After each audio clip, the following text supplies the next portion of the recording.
All right, discharging.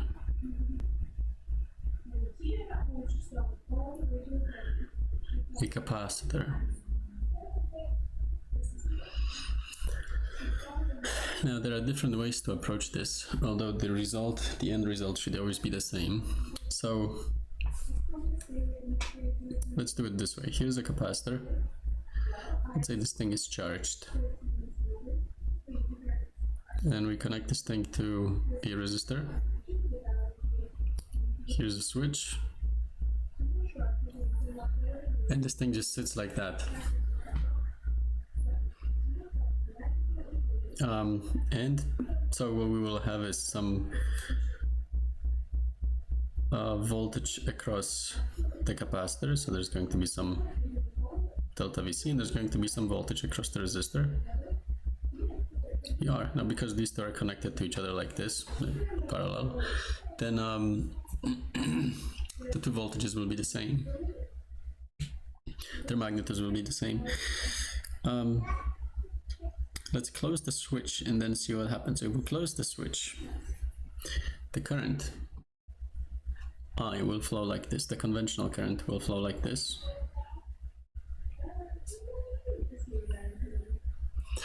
And so we could walk along this path here and add up all of the voltages. So I'm going to take this path, go all the way around, and we will add up all of the voltages. And so what I'll have is I walk across the capacitor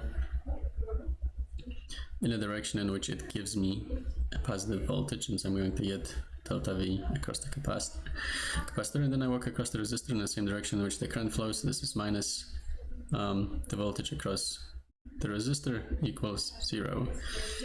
And there's a problem with this equation, and the problem is that if this is what I do, then as I solve this thing, I'm actually going to get false results.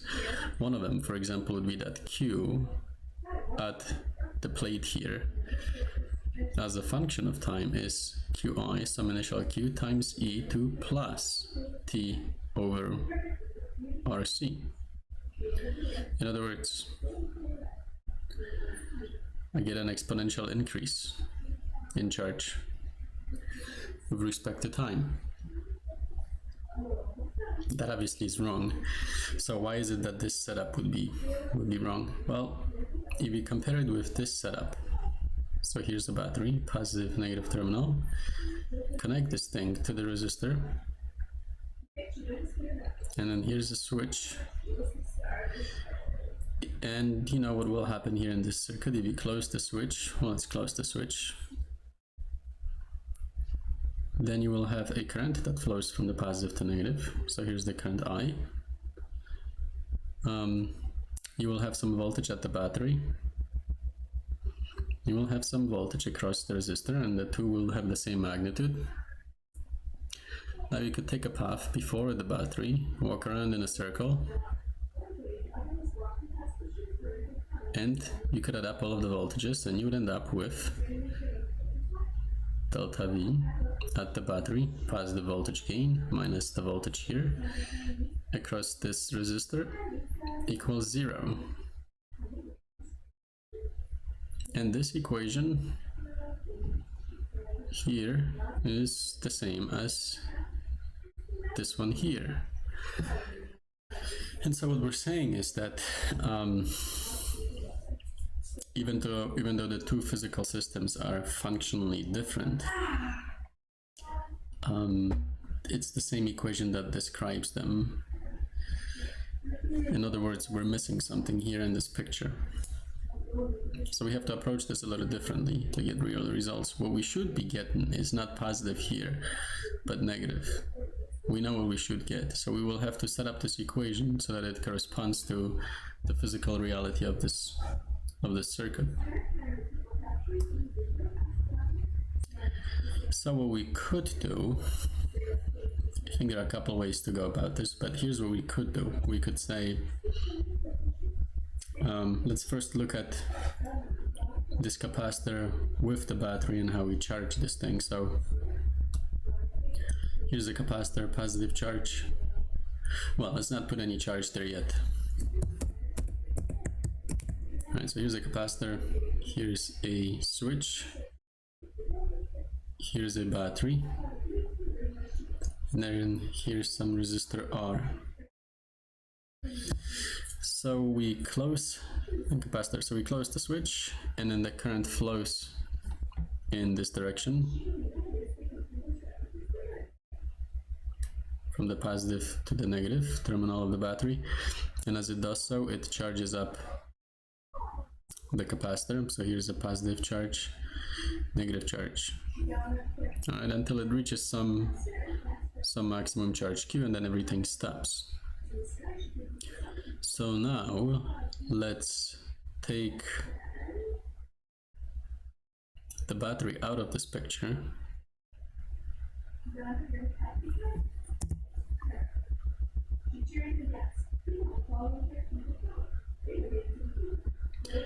And let's just put a wire here. And again, we close the switch, and now we watch how the capacitor is discharged through this resistor. So the charges will flow. As they flow, they will heat up the resistor, and the energy stored in the electric field here in the capacitor will dissipate through heat through the resistor. But let's set up the voltage equation. So let's walk.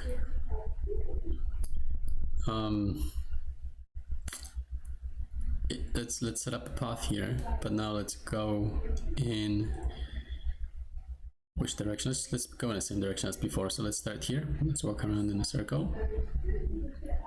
End up in this direction. This is the path we're going to take. And there's a certain voltage. Let's put that there.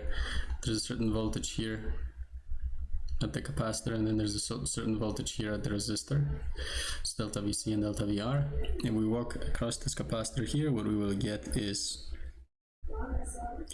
delta V of the capacitor, and then we have plus delta V of the resistor equals 0.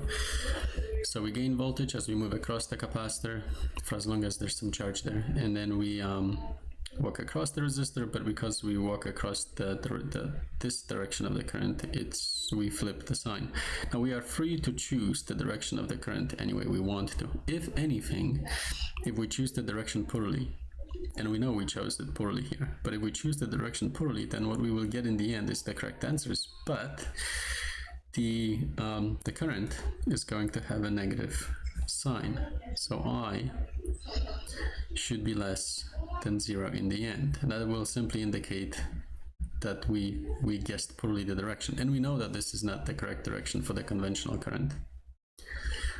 So now this equation is different than that, or this. So that's good. There's some difference. Now let's see if we solve this equation, if we get results that are reasonable. So, all right, so anyways, this is where we are. Let's move this up. Let's substitute some things. We have that voltage across the capacitor is Q over C. And we have that the voltage across the resistor is just I times R. And we also have that I is dQ dt. So the voltage across the capacitor, well, that's just going to be Q over C, plus the voltage across the resistor, that's just I times R equals 0. And this will be Q over C plus dQ dt times R equals 0. And so what I get out of this is Q over RC equals minus dQ dt. It's a differential equation. It's not a difficult one to solve. So let's set it up like this. Minus dt over RC equals dQ over Q. Now let's integrate both sides.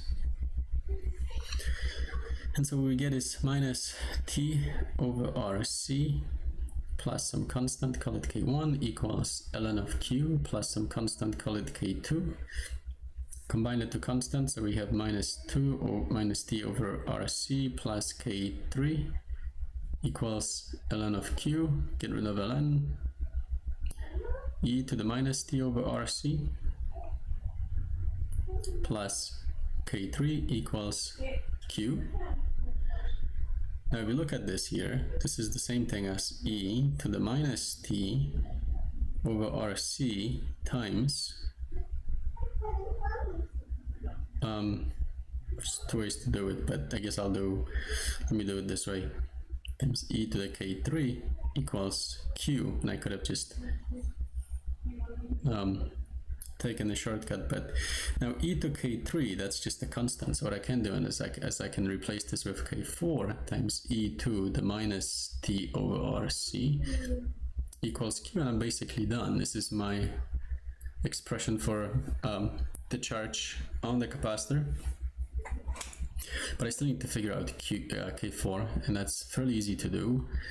Q at t equals 0 is going to be, well, k4, but q at t0 is just the initial charge, and so now I have that the initial q is k4.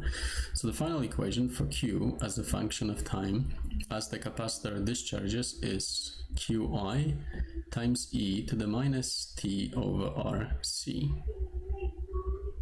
Now this equation makes sense, because if I am to graph this, what I will get is that there's an exponential decay of the charge as the capacitor is being discharged. So this makes sense. I started with some initial qi, and this thing falls away. Now I can move farther and confirm other things.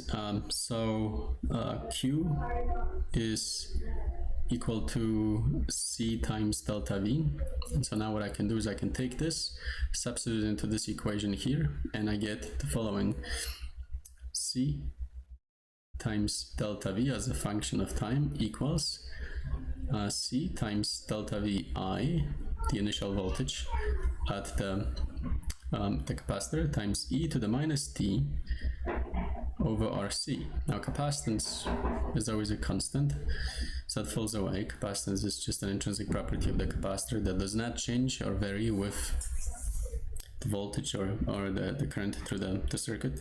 And so now what I have is the voltage equation, which also makes sense, because as the charge falls away, so does the voltage fall away.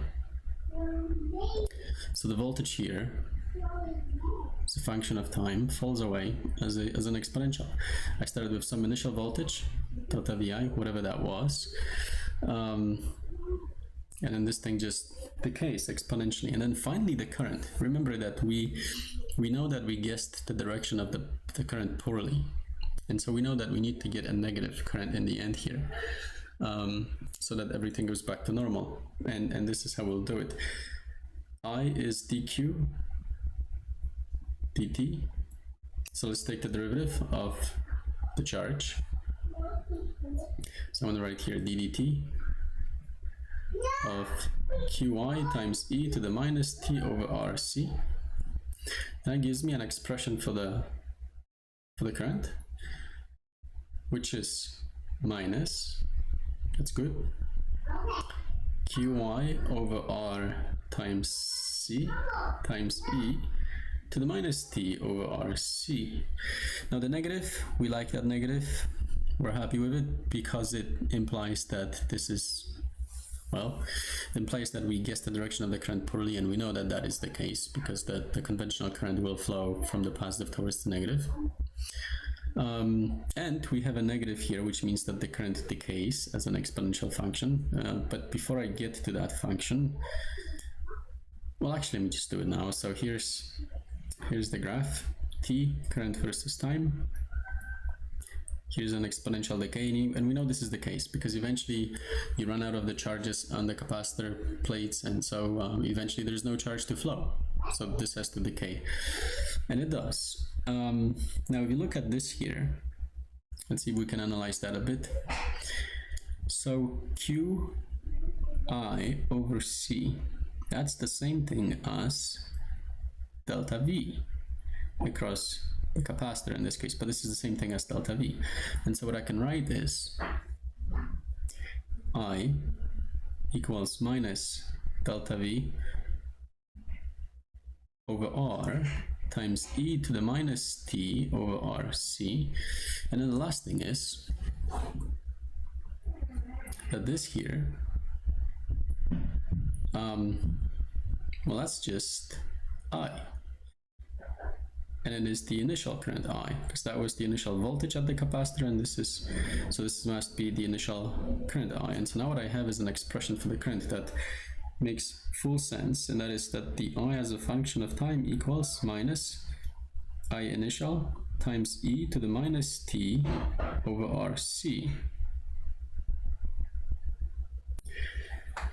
Now, this negative here, when you solve problems, what do you think you do with that negative? You just ignore it. This negative simply implies that we guessed the direction of the current poorly, and that the actual direction of the current should be this, which we know that's the case since the conventional current flows from the positive to the negative. So for the sake of the problems, you get rid of the negative and then you forget about it. All right, discharging of a capacitor.